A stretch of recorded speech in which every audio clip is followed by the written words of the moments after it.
que pues es una cátedra por y para los residentes tanto del Rosario como de la Fundación Universitaria de Ciencias de la Salud. El día de hoy vamos a dar revisión a un tema para el cual invitamos a algunos de los intensivistas que pues consideramos que saben bastante de este tema. Es el tema acerca del manejo de los líquidos endovenosos en pacientes que son sometidos a cirugías abdominales y cómo pues esto de cierta manera y de forma indirecta les va a condicionar su sobrevida y sus complicaciones posteriores. Tenemos la presencia de varios intensivistas, de Pablo, de Kelly Natalia, y también tenemos la presencia de cirujanos de diversas partes de Latinoamérica para la charla de hoy. Esperamos que sea de su agrado.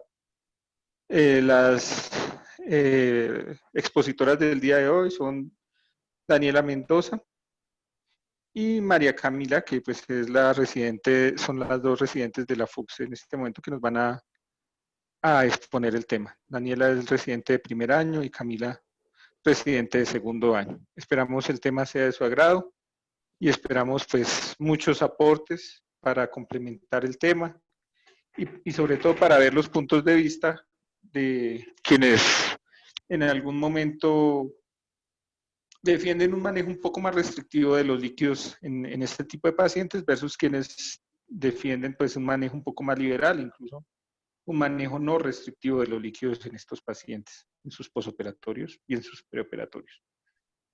Comencemos. Muy buenas noches tengan todos. El día de hoy vamos a hablar de líquidos y electrolitos en cirugía abdominal pediátrica, como comentaba el doctor Pérez. Recordar que cuando un paciente pediátrico va a ser llevado a una cirugía, le vamos a aumentar el estrés tisular. Como todos sabemos, estos pacientes que son llevados a cirugía van a estar sometidos a este estrés. Por lo tanto, es muy importante el manejo de líquidos en este momento. Estos pacientes presentan una alta demanda metabólica. Recordemos que la mayoría llegan con procesos infecciosos de base, con procesos inflamatorios de base. Es muy importante recordar esto. Al inicio de la cirugía hay un estímulo del sistema nervioso simpático y del eje hipotálamo hipoficiario. Además, recordemos que vamos a tener aumento de la frecuencia cardíaca, de la tensión arterial y alteraciones hepáticas y renales. Recordemos al iniciar vamos a tener un aumento de la ACTH eliminada por la hipófisis anterior, la cual nos va a aumentar los niveles de cortisol en el cuerpo, lo que va a hacer un cambio en el sustrato metabólico, disminuyendo el uso de glucosa y aumentando la glucogenogénesis y la gluconeogénesis y la lipólisis. Asimismo, el glucagón estimulado por las catecolaminas, estimulando las células alfa del páncreas, va a generar glicogenólisis y la insulina va a estar disminuida, aumentando entonces los niveles de glucosa circulantes en el cuerpo. Al tener alguna alteración de la bulimia, se va a ver aumentada la renina, que es lo que va a hacer, luego de desencadenar todo ese eje neuroendocrino, vamos a tener que se aumente la reabsorción de sodio y potasio, de sodio y agua, perdón, en el túbulo del renal. También vamos a tener aumento de la hormona antidiurética, la cual es muy importante para todo esta homeostasis de los líquidos corporales. Esta ADH va a producir la inserción de aquaporina dentro de los túbulos renales que aumentarán la reabsorción de agua libre. Esta reabsorción de agua libre va a provocar una hiponatremia. Vamos a encontrar que el pico de la ADH en la sangre va a ser después de las 6 de las 6 a las 12 horas posoperatorias, y su pico se va a encontrar hasta 3 y 5 días posterior al procedimiento quirúrgico. Vamos a dividir esta charla en 3 momentos importantes: el momento quirúrgico, prequirúrgico y posterior a la cirugía del paciente que va a ser llevado a esta, y vamos a hacer un recorrido sobre la importancia del manejo de estos líquidos en este paciente. Antes, comencemos con un recuento histórico de estas soluciones aplicadas a los pacientes. En el año 1831, Tomás Lata creó por primera vez una solución intravenosa con solución salina, valga la redundancia. En ese momento estaba tratando pacientes con cólera. Hacia el año de 1888, Sidney Ringer adiciona potasio y calcio. Él estaba estudiando en su laboratorio la contractilidad del músculo cardíaco de ranas. Hacia el año de 1883, Arthur Hamburger, también en el laboratorio, está estudiando cómo se comportan los eritrocitos frente a diversas soluciones con concentraciones de sodio diferentes. Él en ese momento encuentra que la solución isotónica, que la solución al 0.9 es isotónica con la sangre. Hacia el año de 1923, Gamble and Darrow hacen su postulado sobre los electrolitos y el equilibrio ácido-base, que es muy importante para entender toda la fisiología. Hacia el año de 1932, Alexis Hartmann crea el lactato de Ringer, adicionando lactato a esa solución previa que había generado Sidney Ringer. Toda esta base para que en el año de 1957, Holliday and Seager crean su tan conocido estipulado sobre los líquidos de mantenimiento en el paciente pediátrico. Recordemos que ellos se basan en el gasto calórico de los niños y crean su postulado de la regla de 4-2-1. En los primeros 10 kilogramos se va a reponer a 4 mililitros kilogramo hora, luego 2 mililitros kilogramo hora para los siguientes 10 kilogramos y 1 mililitro kilogramo hora por cada kilogramo a partir de entonces. Ellos analizaron los componentes de la leche de vaca y de los componentes pues, sanguíneos humanos para crear este estipulado y entonces desde ese momento se ha utilizado soluciones hipotónicas con dextrosa del 5%, que fue en lo que ellos estaban estudiando en ese momento. Sabemos que al utilizar estas soluciones vamos a generar una de las complicaciones más temidas en la reposición hídrica, que es la hiponatremia. Esta hiponatremia que van a tener los pacientes de base que estén cursando con alguna alteración, ya sea por pérdidas gastrointestinales. Además, al suplir con líquidos que no tienen las cantidades de sodio adecuadas, nos va a generar esta hiponatremia, además sumándole la tan conocida y mencionada anteriormente vasopresina, que va a estar haciendo que sea aún más la disminución de la concentración de sodio. Bueno, en esta tabla, para recordar rápidamente, pues como ya todos sabemos, el espacio extracelular es muy diferente en los niños respecto a los adultos, sobre todo en los neonatos y en los recién nacidos pretérmino. Es por esto que, como vamos a ver más adelante en los estudios que revisamos para traer a la revisión, la mayoría son cortes retrospectivas porque intentar una terapia restringida de líquidos en los niños pues puede tener algunas consecuencias no beneficiosas. Eso en cuanto pues a las diferencias entre los compartimientos. Y la siguiente tabla que está a este lado, como podemos ver, lo que nos muestra es las diferentes opciones para cuando uno va a colocar líquidos a un paciente que voy a utilizar. Y como vamos a ver, la tendencia es el uso de soluciones hipotónicos que tengan la osmolaridad más similar al plasma. Siguiente. En esta otra tabla, otra cosa muy importante que hay que tener en cuenta, sobre todo los pacientes que manejamos nosotros, que son pacientes que van a estar, van para cirugía, tienen ayuno, estrés. Adicionalmente, muchos de ellos pueden tener alguna ostomía, una sonda de drenaje y pueden tener vómito o diarrea y pues van a estar deshidratados y se van a generar alteraciones hidroelectrolíticas porque como pues sabemos en todos los niños la tasa de recambio de líquido va a generar bastante descompensación en ellos. Entonces, pues rápidamente para recordar las diferentes concentraciones de los diferentes electrolitos y pues qué se va a perder dependiendo si el paciente tiene una secreción gástrica aumentada, pancreática, del intestino delgado, para saber qué le voy a reponer y no solo pues la solución isotónica, pues como vamos a ver más adelante. Entonces es muy importante saber que esta fluidoterapia que vamos a iniciar en nuestro paciente, si no se hace adecuadamente va a generar complicaciones. Por ejemplo, cuando hacemos manejos muy restrictivos podemos generar una falla renal aguda prerrenal generada por hipovolemia debido a la deshidratación severa, secundaria a las pérdidas que está teniendo el paciente. La hipoperfusión también, recordemos que activa el complejo yuxtaglomerular y el eje renina-angiotensina-aldosterona, como habíamos comentado previamente. También cabe recordar que el seguimiento de los pacientes en su postoperatorio, cuando los tenemos en piso, que han tenido alguna alteración hidroelectrolítica y han tenido que ser llevados a resucitación hídrica, lo que la evidencia está apuntando es a utilizar la tasa de filtración glomerular y el gasto urinario como seguimiento a estos pacientes mucho más que la misma creatinina. Recordemos que este se puede elevar en muchas otras instancias por algunas dietas especiales, algunos medicamentos. En cambio, estos dos otros parámetros como la tasa de filtración glomerular y el gasto urinario nos hablan de cómo está comportándose per se el riñón. También importante recalcar la acidosis hipoclorémica que podemos generar cuando pasa lo contrario. Damos unas terapias demasiado liberales aumentando y generando una sobrecarga, porque se va a generar esta acidosis hipoclorémica. Recordemos que una de las principales soluciones para hacer la resucitación hídrica en los pacientes es la solución salina al 0.9%. Todavía se utiliza, sabemos que es económica y es segura en cuanto al riesgo de hiponatremia. De eso también hablaremos más adelante.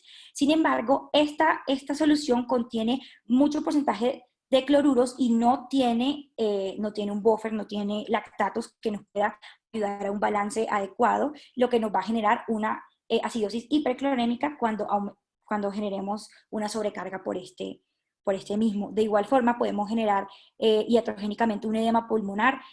Recordemos que aquí se va a generar por el incremento de la presión hidrostática asociado a un incremento de la permeabilidad y daño también de la estructura endotelial. Y lo que denominamos la formación de un tercer espacio, recordemos que esto se genera por un desplazamiento del líquido hacia el tercer espacio, que tiene lugar cuando una cantidad importante de este líquido pasa del espacio intravascular hacia el espacio intersticial denominado tercer espacio.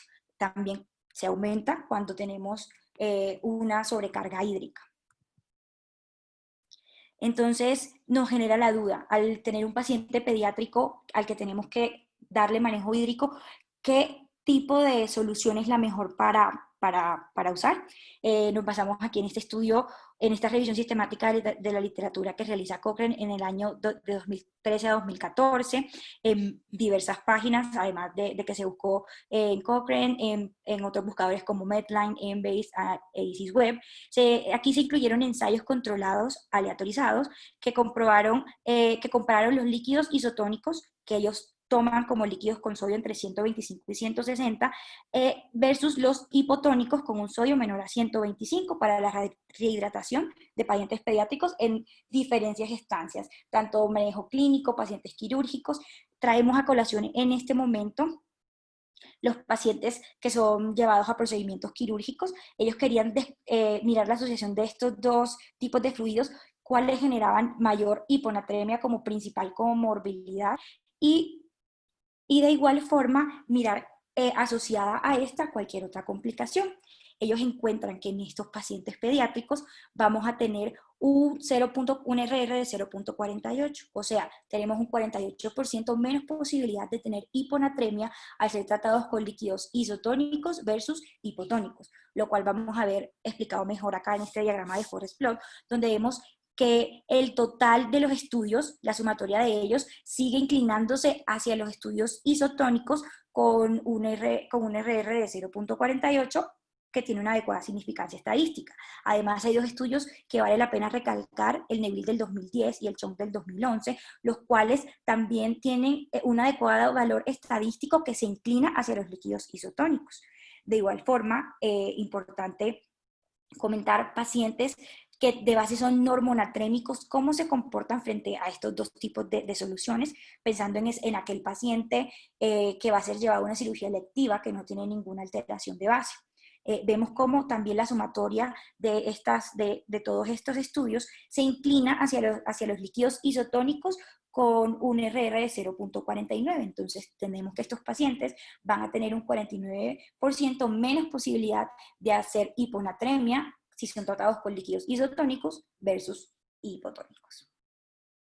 Ahora, teniendo todo esto en cuenta, ¿cómo enfocamos el manejo preoperatorio de un paciente pediátrico? Importante hacer una comparación entre el paciente que es llevado a una cirugía electiva abdominal versus un paciente que tiene un abdomen quirúrgico agudo. Recordemos que este paciente con un abdomen quirúrgico va a tener un grado de deshidratación previo generado por el mismo proceso infeccioso e inflamatorio que está generándole, por cual hay que determinar, muy importante, el grado de deshidratación, e iniciar su resucitación hídrica con bolos de 20 cc kilogramo.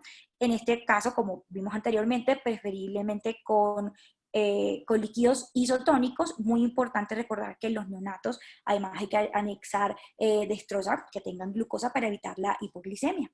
En los pacientes que por el contrario van a ir a cirugía electiva, es muy importante recordar, como habíamos hablado en la charla anterior del ayuno, este ayuno cada vez tratar de que sea menor a 2 horas, incluso con algunos líquidos claros menor a 1 hora.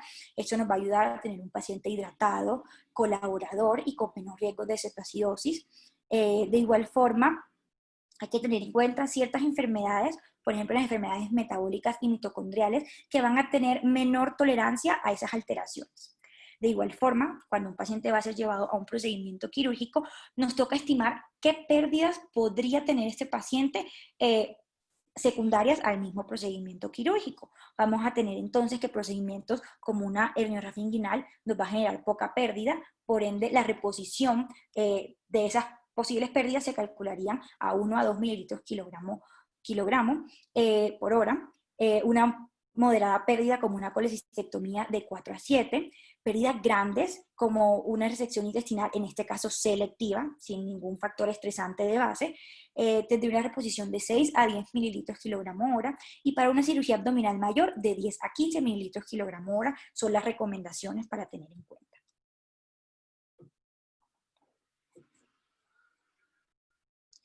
Para hacer un poco más dinámica la charla, queremos poner un caso clínico de una paciente que tuvimos recientemente hospitalizada.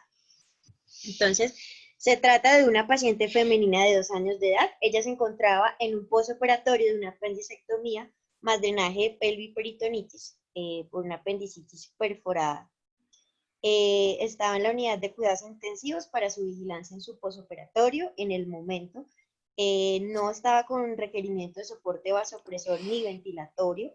Sin embargo, estaba cursando con un hilo. Al examen físico en ese momento, pues el peso de la paciente fue de 10 kilos, se encontraba en regulares condiciones generales, tenía una sonda nasogástrica que le había producido 200 cc de características biliosas en las últimas 3 horas, esos eran pues sus signos vitales, tenía signos de deshidratación, un abdomen distendido, un perímetro abdominal de 50 centímetros, sin otros hallazgos relevantes al examen físico. Siguiente. Esos eran los laboratorios del día, un cuadro hemático con 9.000 blancos, neutros de 69%, hemoglobina de 16, hematocrito de 36, unas plaquetas en 358.000, unos electrolitos normales, una PCR en 132 y una creatinina en 0.36. Las órdenes médicas, pues a grandes rasgos y pues enfocado a lo que nos interesa en este momento, pues los líquidos que se le formularon a la paciente fue una dextrosa al 5%, una solución de dextrosa al 5% con 20 cc de natrol, 5 cc de catrol a 30 cc oro. Entonces vamos con las preguntas para que por favor las respondan.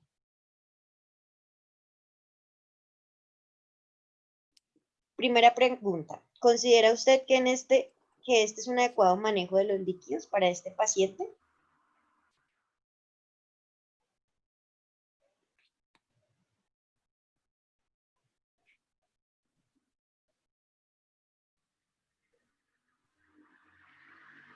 ¿Pudieron votar? ¿Tienen algún problema con la encuesta o vamos bien?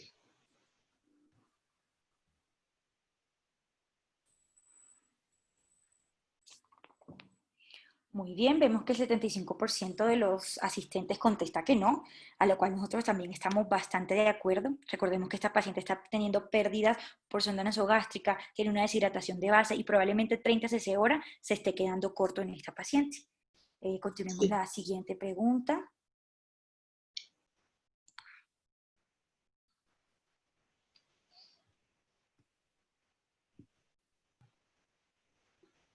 ¿Qué tipo de solución utilizaría para tratar ese paciente? Entonces, lactato Ringer, solución salina al medio, hipertónica, al 0,9.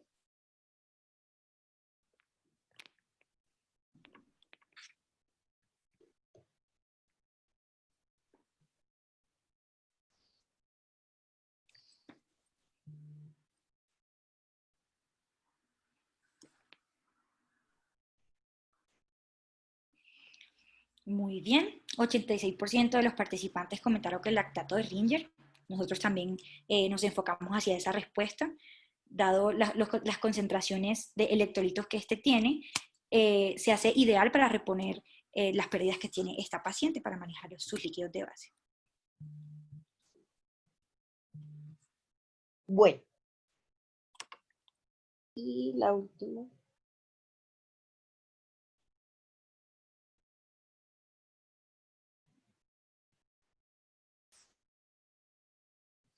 Y ya para entrar en cuanto a lo que queremos hablar y discutir es terapia hídrica liberal versus terapia hídrica restrictiva. ¿Cuál es el tipo de terapia que usted consideraría pertinente en este paciente?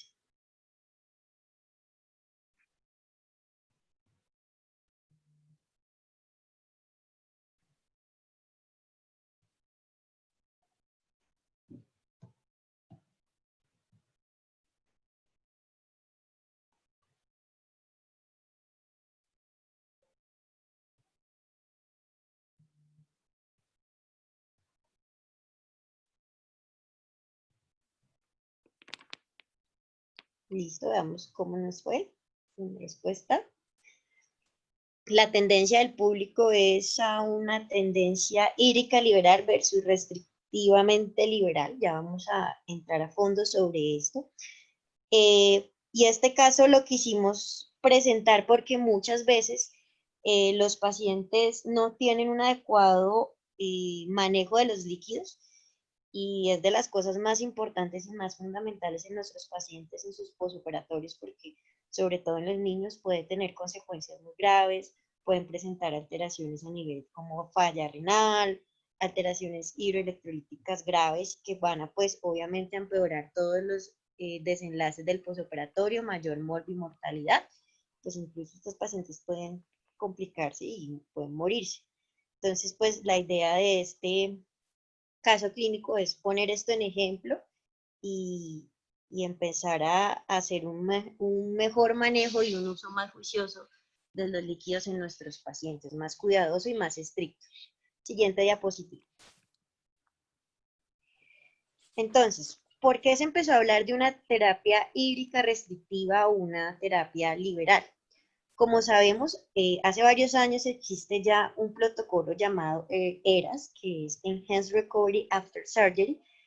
Estos protocolos lo que han buscado es mejorar las condiciones de los pacientes, que lleguen en unas condiciones óptimas preoperatorias para lograr unos mejores resultados postoperatorios, reducir la estancia hospitalaria, el costo, la morbimortalidad.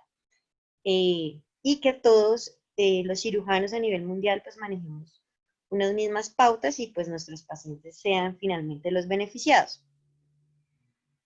Entonces, pues en cuanto a las recomendaciones que estos protocolos hacen sobre este tipo de terapias, hablan de que pues se debe buscar un mantenimiento de la eubolemia, que la fluidoterapia debe ser dirigida, van más a la tendencia del uso de vasopresores para tratar la hipotensión durante los periodos de eubolemia.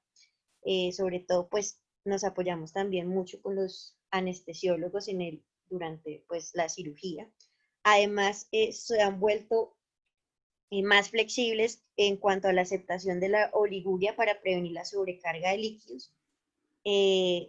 Y pues nos hacen un llamado a la estricta atención de la administración de los líquidos, ya que esto pues va a prevenir hemodilución excesiva y un edema corporal generalizado.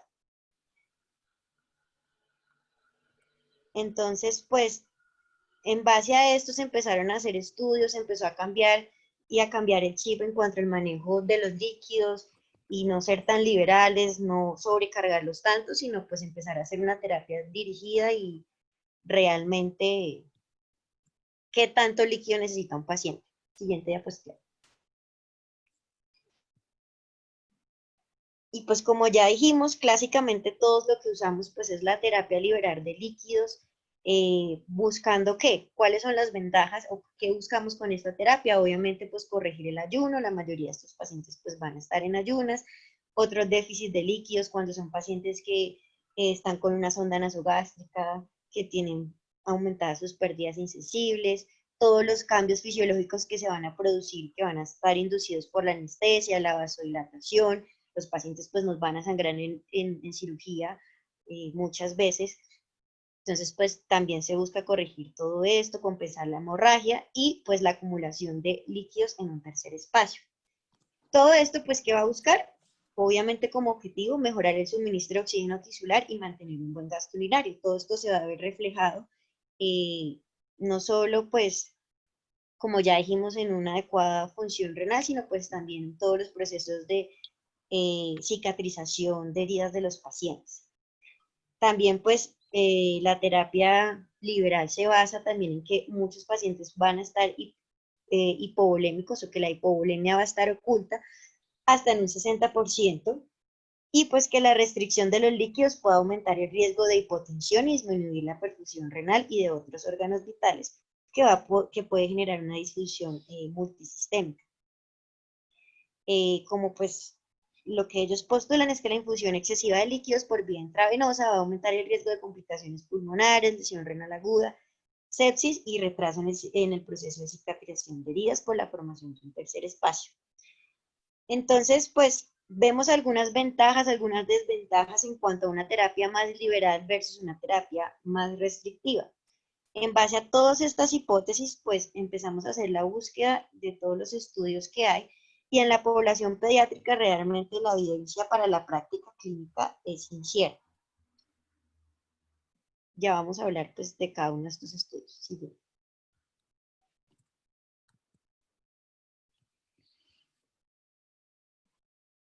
Este estudio, aclaro que no es en niños, es en adultos, pero pues es una publicación del New England Journal que se hizo en junio del 2018, donde pues buscaban ver los desenlaces en los pacientes que iban a una terapia restringida versus una terapia liberal. Siguiente diapositiva.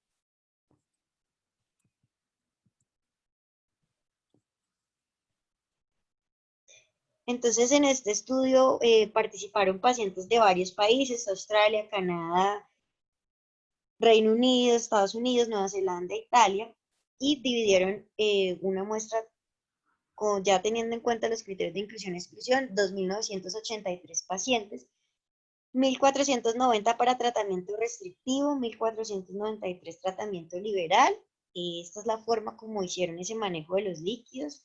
Una inducción para el restrictivo con cristaloides a 5 cc kilo hora durante el procedimiento igual, y en el postoperatorio 0.8 cc kilo hora.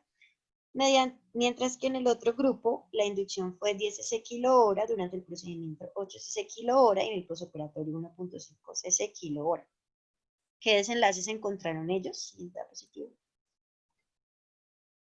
Como podemos ver en esta tabla, los pacientes con un tratamiento restringido presentan mayor riesgo de injuria renal en comparación con el grupo de manejo liberal. Fue pues lo que fue realmente significativo. Sin embargo, al año del seguimiento de los pacientes en cuanto a la discapacidad, no había una diferencia significativamente estadística entre los dos grupos.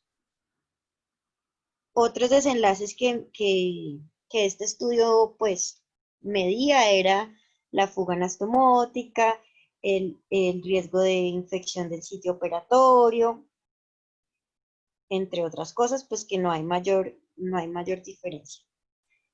En cuanto a la recomendación que hacen en este estudio, finalmente lo que nos dicen es que los regímenes liberales son más seguros que los regímenes restrictivos. Sin embargo, pues como vemos, la información sigue siendo muy limitada. Siguiente. Entonces ahora vamos a hablar de qué evidencia tenemos en los pacientes que son pediátricos que son llevados a cirugía mayor abdominal sobre esta terapia restrictiva. Ese fue un artículo del 2014 que se publicó en Pediatric Anesthesia, que lo que el objetivo era demostrar los efectos de este tratamiento restrictivo en pacientes pediátricos llevados a cirugía abdominal mayor. Ellos tomaron una población de 25 pacientes del Hospital Siraj, a los cuales se le aplicaron los siguientes criterios de inclusión: pacientes que estuvieran entre 1 mes de edad y 8 años, que fueran ASA desde ASA 1 a ASA 3, que fueran a cirugía electiva mayor abdominal, que durara de 2 horas a más horas. De este grupo, 2 pacientes no cumplieron estos criterios, por lo tanto 23 pacientes fueron aleatorizados en 2 grupos, un grupo restringido y un grupo control. El grupo control se le hizo terapia de reemplazo a las pérdidas que tuvieran, pérdidas insensibles, al déficit de deshidratación que llegaran a tener, fluidos de mantenimiento, y ellos a este grupo le hacen un reemplazo de pérdidas hacia el líquido intersticial. Ellos comentan esto como la fuga del líquido a ese tercer espacio que habíamos hablado anteriormente, que es ese líquido extracelular que no es funcional. Ellos para este protocolo lo reemplazan a 5 mililitros kilogramo hora.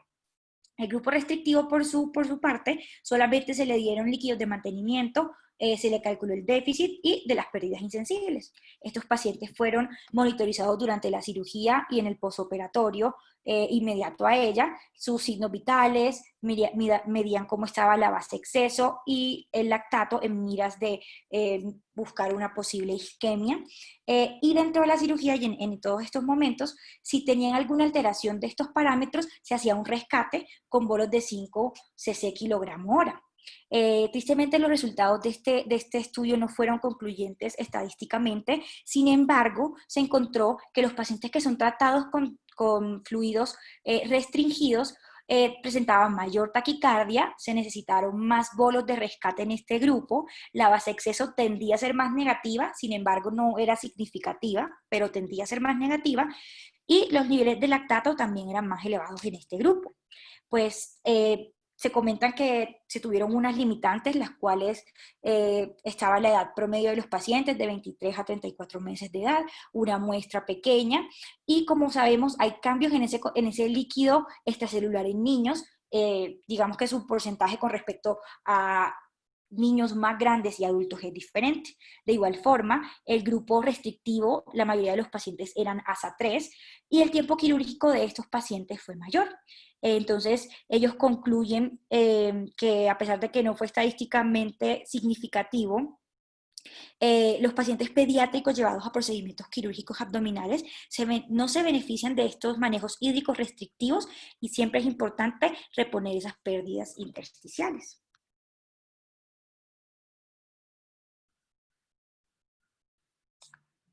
Y como vimos anteriormente, y vamos a ver en este estudio en cuanto a qué solución voy a usar, hipotónica o isotónica, la tendencia es a usar pues soluciones isotónicas, ya que las hipotónicas van a dar mayor riesgo de hiponatremia. En este estudio se utilizaron 258 pacientes, los cuales fueron asignados de forma aleatoria, 128 recibieron terapia isotónica y 130 recibieron terapia hipotónica. En cuanto a los desenlaces, el riesgo de presentar hiponatremia en el posoperatorio en este estudio fue de 1.82 veces más en pacientes tratados con líquidos hipotónicos que en pacientes tratados con líquidos isotónicos. Sí.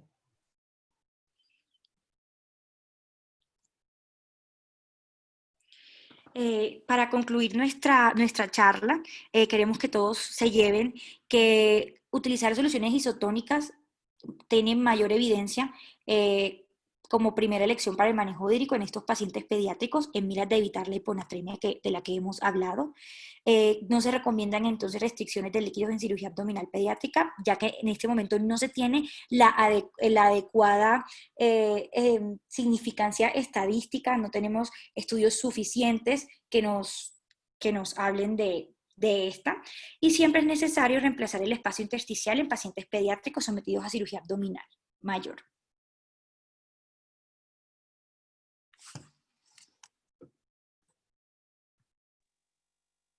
Bueno, esta era una revisión, es una revisión, digámoslo así, un poco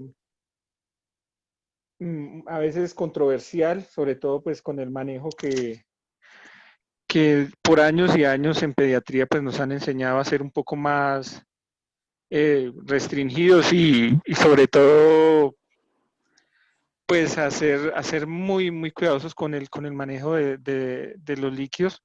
Pero digamos que se nos olvida a veces que esta es una situación especial, que una cirugía y el posoperatorio de una cirugía es una una situación especial que muchas veces se escapa a la lógica con la que manejamos algunos otros pacientes en otros contextos pediátricos. Pues me parece importante que el personal de cuidado crítico y de pediatría que nos acompaña hoy y al cual agradezco su compañía, las personas de pediatría del hospital de Colsubsidio y las personas de cuidado crítico, Pablo, Kelly, Natalia. Si quisieran opinar, pues en este momento tienen los micrófonos pues abiertos para opinar. La doctora Ninoska Luz Ninoska levantó la mano. Quisiera hacer alguna intervención.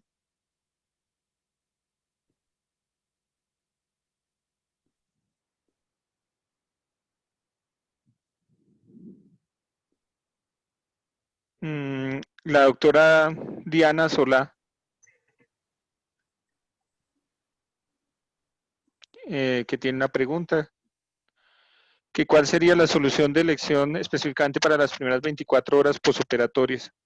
Digamos que en nuestro hospital usamos, y eso depende mucho de la edad, usamos para la reposición, teniendo en cuenta que hay en general en las pérdidas para cirugía abdominal, pérdidas de potasio, usamos lactato de Ringer, también por la atenuación en la acidosis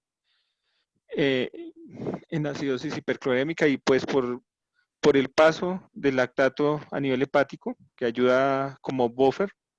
También pues usamos el lactato Ringer. Pero pues en menores de 2 años le asociamos algún tipo de solución destrozada para mantenerles algún tipo de flujo metabólico a esos pacientes. El doctor Pablo Vázquez Hoyos, que pues es toda una eminencia, fue compañero de pregrado mío y lo respeto mucho en el campo del cuidado crítico pediátrico, y tiene en este momento la palabra para hablar. Pablo, Andrés, escuchamos muchas con atención. gracias.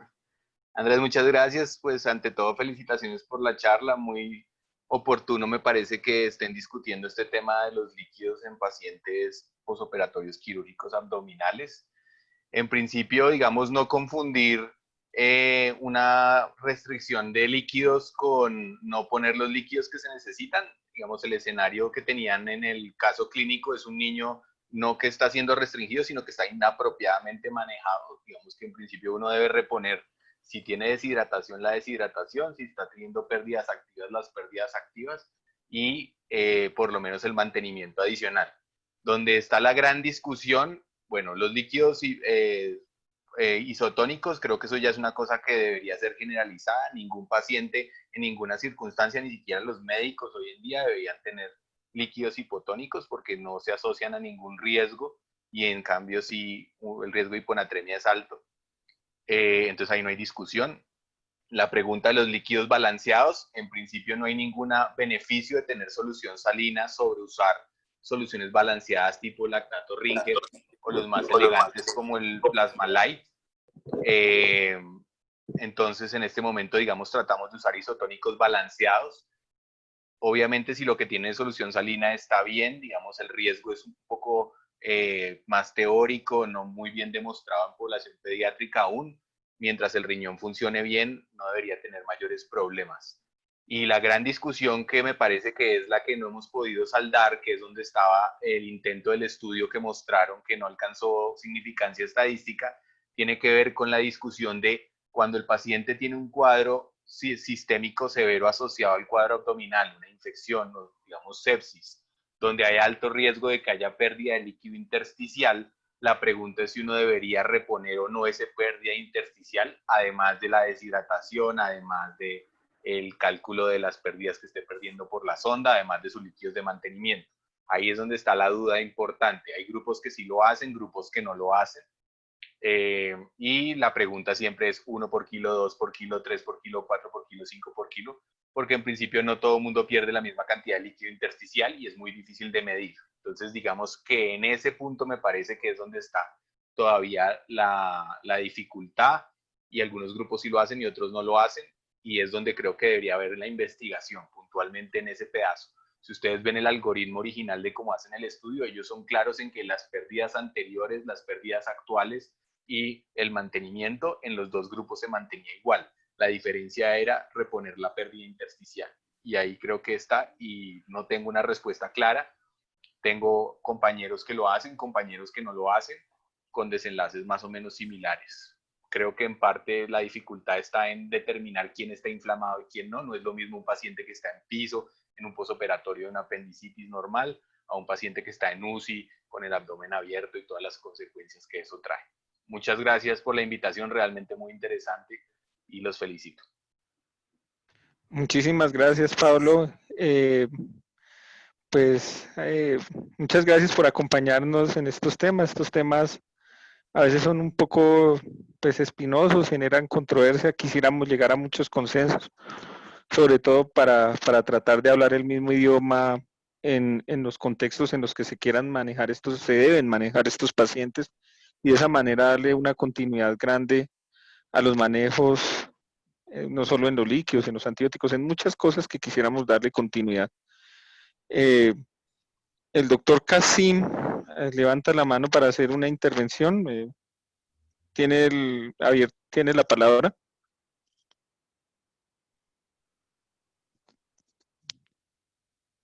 Doctor Kasim.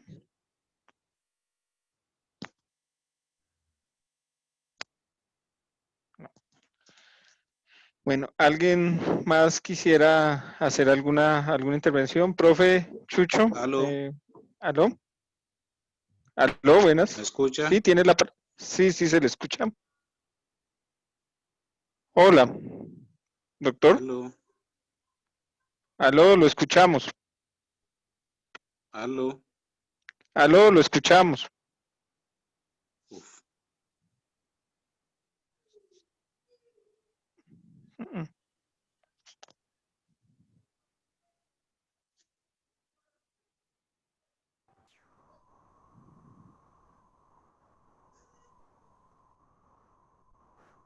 El problema con el tratamiento de la deshidratación en el neonato son los líquidos hipotónicos.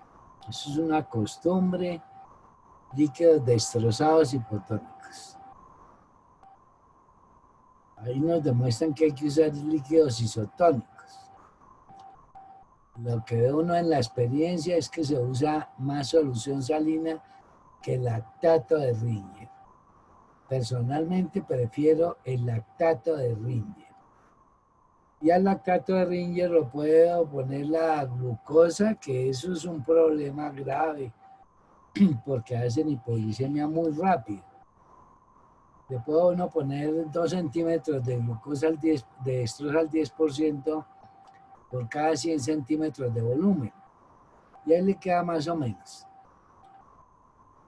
Pero hay algunos casos que uno o sí tiene que usar lactato de Ringer, que son los niños con hipertrofia del píloro. Esos se reaniman con salina, no con lactato de Ringer.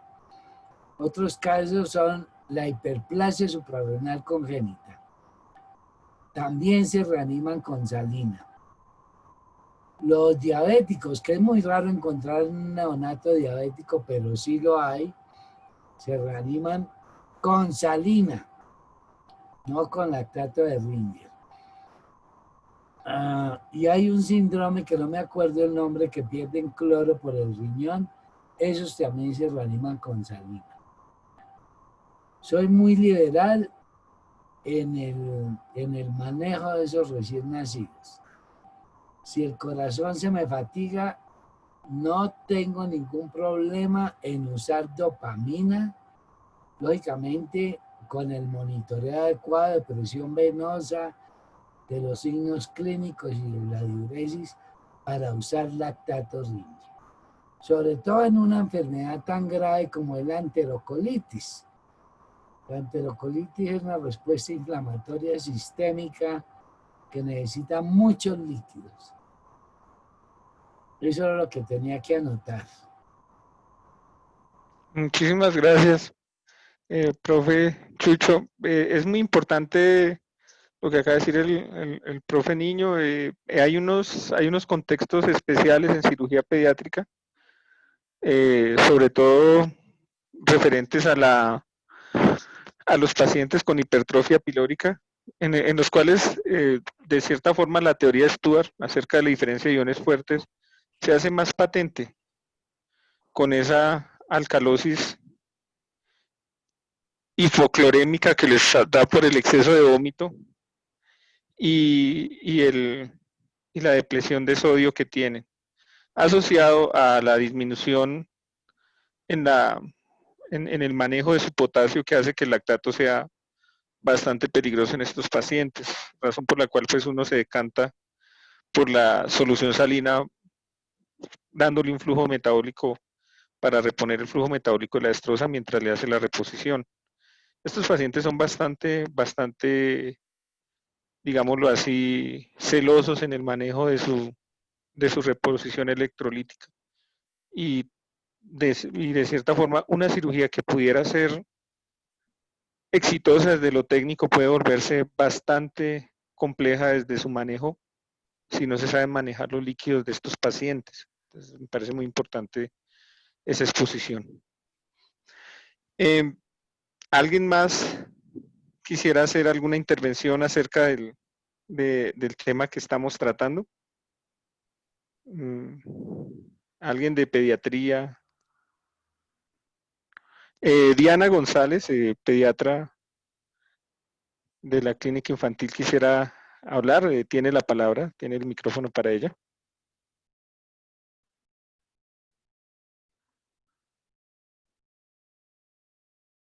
Diana.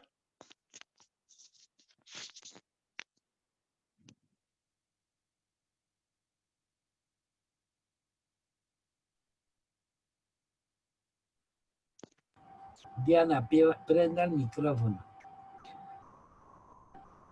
Creo que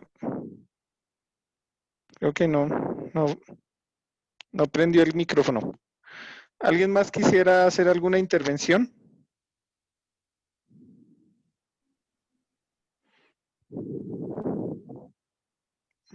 Bueno, hoy, a pesar pues de algunos de los problemas técnicos que siempre acarrea de cierta forma la tecnología, tuvimos ¿cómo